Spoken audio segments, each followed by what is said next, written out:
Good morning from Panhandle Outdoors, America's only daily outdoor TV show. Your source for fishing, hunting, and information for folks who enjoy the great outdoors. Now sit back, relax. It's Panhandle Outdoors. Good morning, folks. Welcome to Panhandle Outdoors. I'm Winston Chester. Glad to hear this Friday morning. Now, we got Friday night lights. There'll be some high school football throughout the Panhandle. I encourage you to go out and support your local team and just enjoy the festivities. Go by the concession stand and get you a hot dog and a drink and just enjoy the ball game. And up there in Sneedsby, Billy Grantham, he does the announcing up there at the Sneeds High School Pirates. And let me go and do this now about Billy Grantham. I told you yesterday I'm going to let you know about one of the viewers said about Billy. And he did such a good job, did the show by himself, which is hard to do, believe it or not, by yourself. But he said, this is my buddy up here in Alabama that watches your show. Thank you. I have to tell you, Billy Grantham is a Panhandle Outdoors treasure. I did a couple more sentences, but here's what I love. He said, as we say up here around Boaz, Alabama, Billy puts the hay down there where the goats can get to it. All right, enough said. Now, does that not sum it up? So thank you, Billy. We appreciate that. All right, let's go on with the weather brought to us by Haney Technical Center. Folks, it's hot, and it's still hot. It's going to be hot tomorrow. It's going to be hot Sunday. It's going to be hot the next couple of days, looks like. Up to 94. Low 74, and water temperature is 84. That's one little bright spot. A degree or two has dropped. And people say, how can the water temperature drop with the as hot as it is? It's just simple, the angle of the sun a little bit and the currents doing that. So, okay, our river reading brought to us by Mountain Dew. Take it outside with Mountain Dew. I know a lot of folks are drinking Mountain Dew with this hot weather. Again, the Apalachicola runs down 0.9. As I mentioned yesterday, just it's remarkable. The Choctahatchee at Caryville, 0.3. And what that's doing, I'm going to get to it in a fishing report about how that's affecting the fish, and especially in the creeks and all, what's going on there in the creeks and all. The tide chart brought to us by Kent Forest Lawn. Good strong tide, looking at a high tide at 9:26 this morning. Good time. You can fish at high tide, right? You get there at daybreak and just fish it on, it's going to be like this tomorrow morning, and fish on about the middle of the morning, then it's going to change and start going out. Excellent tides for some saltwater fishing. Marine forecast, west, southwest, at about 10. Okay, that's about typical this time of year. Let's take our break. We'll come back. Welcome back. Now, we've been, I hadn't remembered to do this. We're going to get caught up on our pictures, okay? There's been some amazing pictures, even hot as it is, and all the things going on outdoors. And let me get started in the right position here. Let me see. Let's start up here. Our good friend, Tess Randall Jolly, with the Siopa. I showed you her picture she had on Outdoor Life the other day. These are her pictures from her stand. She said the boys of summer in the early stage of transitioning to rivals in the fall. This is very important. This in-your-face slapdown happened in very low light, but you get the picture. Later on, there'll be antlers crashing. So right now, is that not an outstanding picture? Right now, they're just playing around, sort of slapping it, slapping back and forth like kids playing and all. That's some nice bucks. It's still in velvet, okay? This is from her stand. And here's one of them sort of slap one of them in the face. Is that not some great photography? And that's just part of our outdoors, just taking great pictures like that. So good job, Tess Randall. I'll see you in a couple of weeks at the Siopa conference. Johnny Sullivan with Talisha and their son Braden is absolutely on fire catching these fish. I'd say he broke in his brand new reel last night. So isn't that great? Good job. Good job, Johnny, taking him fishing. All right. Types of headaches: top left, migraine; top right, hypertension; bottom left, stress; and bottom right, Christmas music in October. I hope you feel the same way I do about Christmas music in October. It's just not time for it. So anyway, I just want to share that with you. Congratulations to the Weewalt-Hitchcock schools for establishing the school fishing club. I don't have these young men's names, but there's some future fishermen right there. All schools should have fishing clubs. Okay, if you're going to have a class, you can have a club. Good job, Weewalt. Bubba Bridges sent this. Do you know of any group or scouts or hikers that would have a need for out-of-date flares? I don't feel good about throwing them in the trash. I enjoy your show. Keep up the good work, and God bless. So let me know if I'll get a hold of Bubba, if you could use those flares for any reason. My high school classmate, Alan Kingery, hope you take this: caution, floor covered with political promises. And that's the state of our country right now. Our politicians have really not fulfill their obligations in times across America. And I'm talking a lot of the state houses and all. I don't feel good about that. Elizabeth Wingrove went teal hunting down in Weewall. Good job, Elizabeth. She's now a country girl. Okay. If anyone has a shut-off notice, I'm making sell these decoys, and you'll have to understand about the shut-off notices and all, and I hope you understand where that's coming from. That's a good one.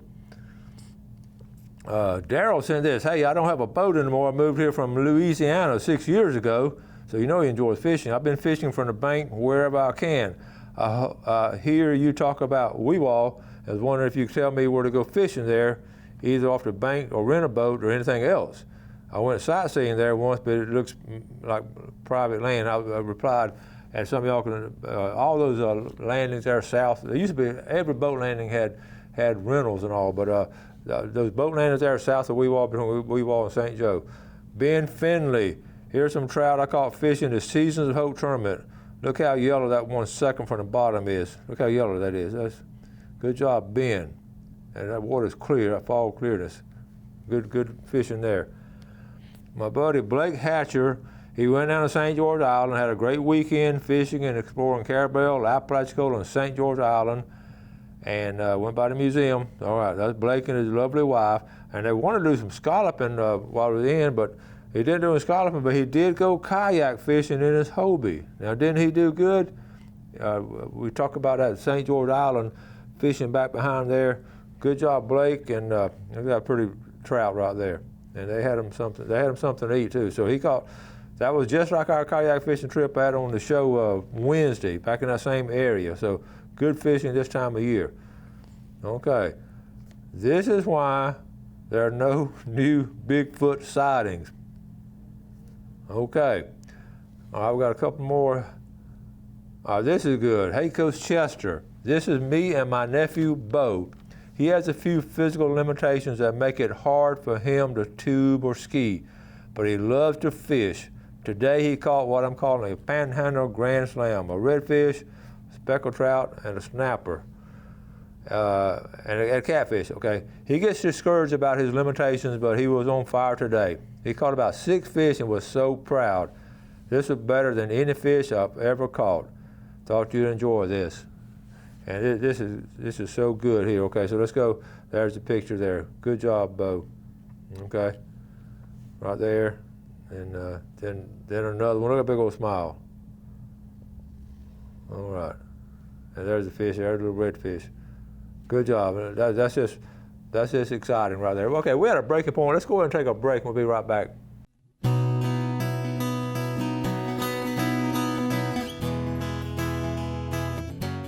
Okay, welcome back. I'm running behind. I got a couple more pictures. Let's go and finish them up.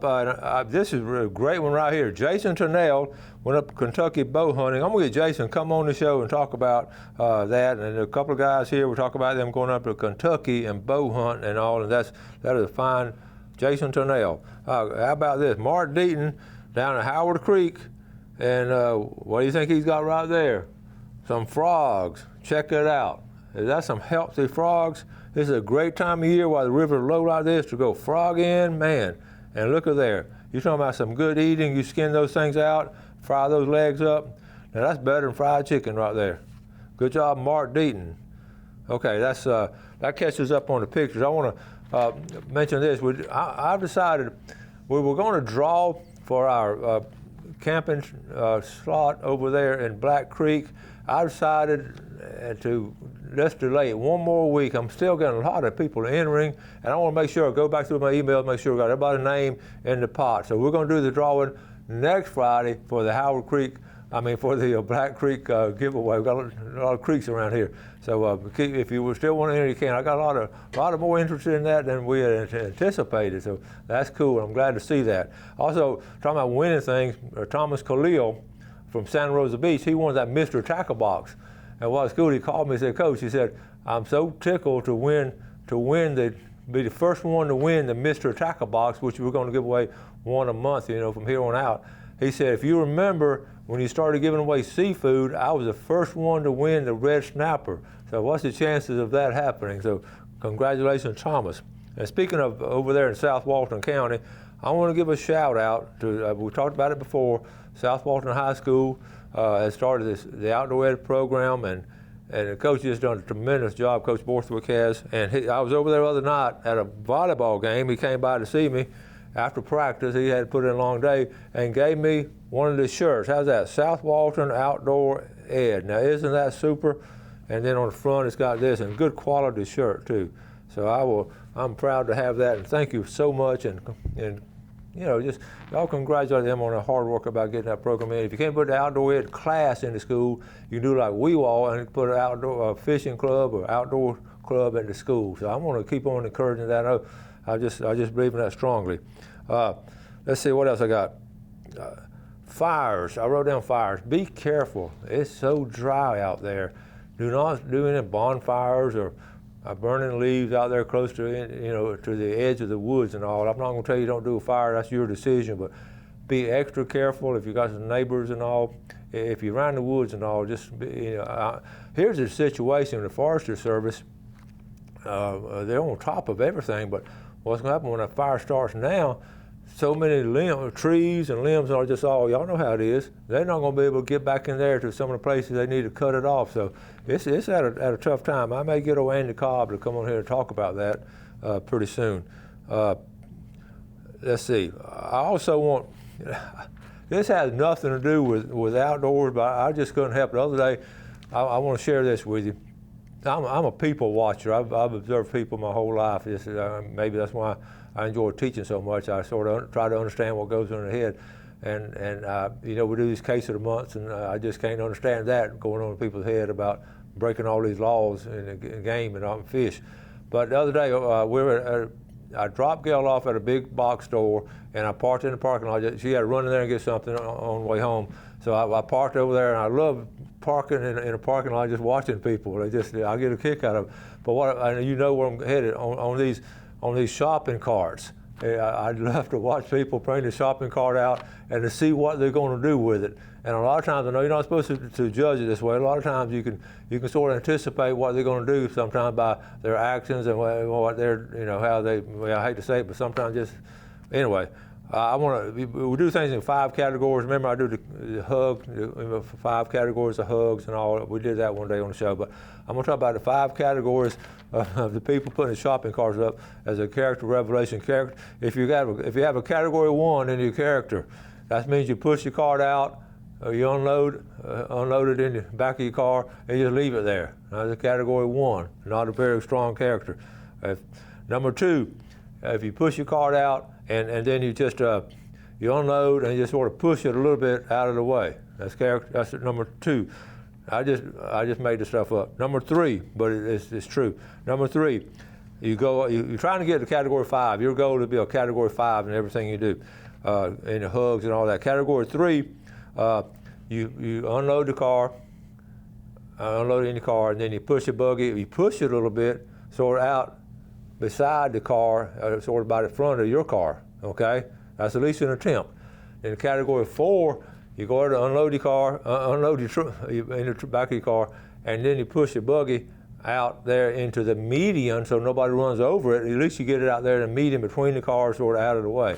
And then there's that category 5, where you actually do what you should do and do the right thing by taking the buggy, looking around, and finding that little area that says, please return cart here. And then you push it over there and push it in there. That's a category 5. I just want to pass that on to you. Next time you're out there sitting in the parking lot watching people, put them in a category 1 through 5. That's just good entertainment as far as watching people, okay?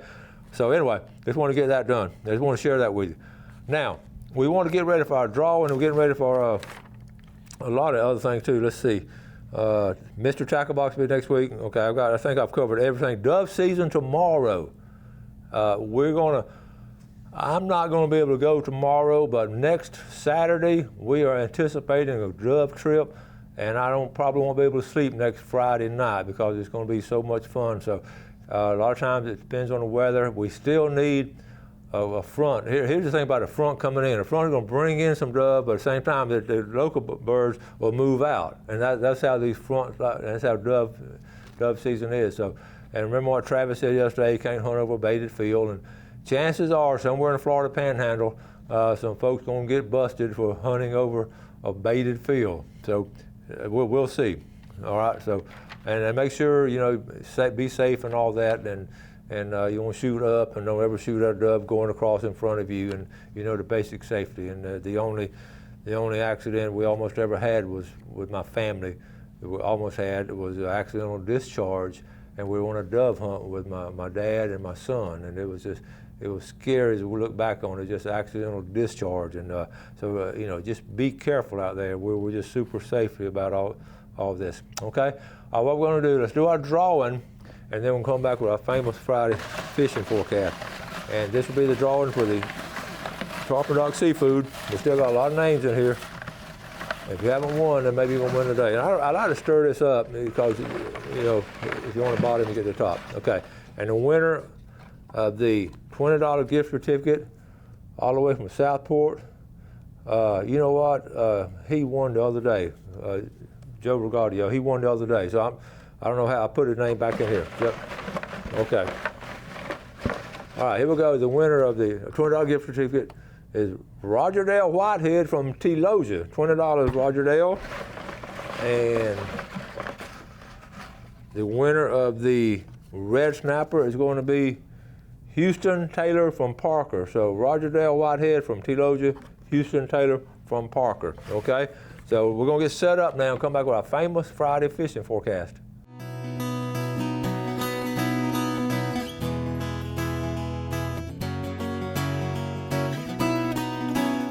Okay, welcome back. Let's get ready for our famous Friday fishing forecast. We may have some trouble this morning because I cannot get Google Earth on here. I started thinking I only had a minute to get ready, so I wanted to shoot from the hip.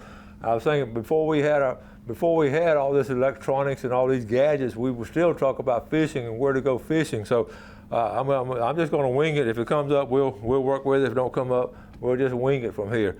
And basically, what I was going to do, I was going to start you down at St. George Island because that was a video that you got to see this past Wednesday, and I was fishing with some cousins down there. And again, that was on a state park. You go across the bridge, hang on left, and go to St. George Island State Park. You check in, then you go back down there and about a half a mile or so. That's like a little sandy landing, and it is an ideal place to fish, and you saw the results we had. This fall is an excellent time to go there. And what are you going to catch? You saw what we're caught and all, and that was all artificial. Live bait would be even better if you just want to catch a lot of big fish. Do be careful of sharks. And anytime you wade fishing, you have your string on here, have your stringer out there. The video didn't show the shark, but that was a good sized shark, and that shark smelled our fish, and it got close to us. And that's why we sort of got out there. I took the fish and put them on shore and all. So anyway, be aware of that. So St. George Island is going to be the backside of St. George Island, and you can see Carabel and backside of the whole area down there in Apalachicola Bay. Come on up. I was going to come on up there and get behind St. Vincent Island. You got the same situation. The thing about wading in Apalachicola Bay, you have a lot of those oyster shells. The summertime, I don't like to wade too much in the summertime. When you do wade, have your shoes on, have some boots on. You don't want to get a little nicking on, get some kind of bacterial infection. And I'm more aware of that now than I was when I was younger. So anyway, back on the backside, you can put a boat in there at Indian Pass and go to the backside of St. George Island. I've talked about it before. Coming up here, I'm going to work my way on up into East Bay. East Bay has been productive. The redfish in East Bay has been really good. Top water has been good early in the morning. When the tide is high in the morning, and those fish are getting up in there, and they're feeding. So the redfish feeding all throughout the East Bay system has really been good. Trout fishing from my reports, been a little bit slow, but you've seen some pictures this week where folks have been catching some trout. Moving on up into from East Bay into St. Andrew Bay system on into West Bay. Again, replica, same thing. The one thing I had written down, the king mackerel. Again, some early catches of king mackerel, and the fall run hasn't started. It's dropped down to 84 degrees. Just got to get down a little bit lower. We want to get it down to the low 80s, and we're going to start that fall migration. So the king mackerel bite, they caught some kings off the pier. I talked to them in the bar. I also talked to them here in the Panama City Beach Pier. Been a couple of kings caught. So Spanish mackerel has been strong. The mahi bite is sort of winding down. Let's talk divers. Our divers are seeing a lot of fish too. I've talked to some divers. They're seeing some really good fish. Flounder, some folks are just starting to flounder. It's still a little bit early for floundering, but if you go work at it and know what you're doing, know where to go, know when to go. The flounder, and I want to say these expert flounder folks, they don't do it on convenience. They do it on the time they're going to be able to go. And what they'll do, sometimes these guys will go at midnight and flounder till daylight. Sometimes 3 o'clock into daylight. Sometimes according to the tide, what the tide doing and the water clarity. So, but real quick on freshwater. It is so low, I don't have the pictures. I'll show you next week. Scott Lindsay sent me some pictures of the Pea River up in Elba, Alabama, and that's where Scott grew up. And his buddies from the growing up days he had sent the pictures. I'll show them next week of the actual Pea River and actually potholes. The river is not even a creek anymore, and a lot of potholes. Of course, a lot of people going in potholes and just catching a lot of them, so be aware of that. You don't want to go just catch all the fish out of one hole, but it's amazing how low. He said in his lifetime he has never seen the Pea River look like that. So it's been, and so if it's like that up there in lower Alabama, which feeds into the Choctawhatchee Basin, it's like that in all the creeks, and I've been around them, you've seen them. Again, be careful of the snags, but you can fish these holes. It should be very productive. Worm fishing is excellent this time of year, and they're going to be hungry, and they're not getting a lot of water flow. We're going to have to start wrapping things up. See, we did it without any technology. We still do it. And so you can talk about fishing for a long time. So dove shooters, be careful tomorrow. If you get a chance to go fishing, enjoy it, and take a friend with you, take a buddy or take a kid with you fishing if you can. You have a great weekend. Like I say, always do something good for your fellow man. Enjoy our great Florida Panhandle outdoors, and God bless. Thanks for watching America's only daily outdoor TV show, Panhandle Outdoors with Winston Chester, featuring hunting, fishing, and other activities and information to help you enjoy the great outdoors. Join us next time for Panhandle Outdoors.